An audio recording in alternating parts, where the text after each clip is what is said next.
90-cı illərin əvvəllərində mən ki, bu kiçik qəzeti başladım buraxmağa, İstiqlal qəzetini. Bu məsələ çıxanda mən müraciət elədim. Özüm akademiyada 17 il işləmişəm, tanıyıram bir çox adamları.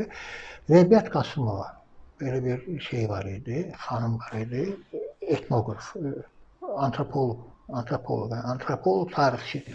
Ondan xahiş elədim ki, bir dənə məqalə yaz bizim etnik mənsubiyyətimiz haqqında Azərbaycan xalqının.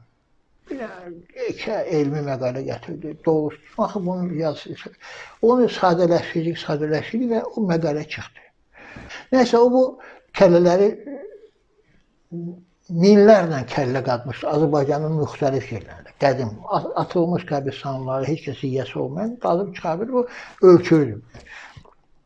Onun sözündən belə çıxır ki, Azərbaycan xalqının, özünü Azərbaycanlı adlanan insanların bəlkə də 80%-nin türklərlə heç bir əlaqəsi yoxdur.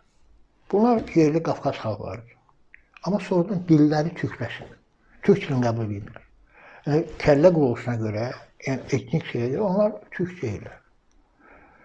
Qafqaz xalqlarıdır.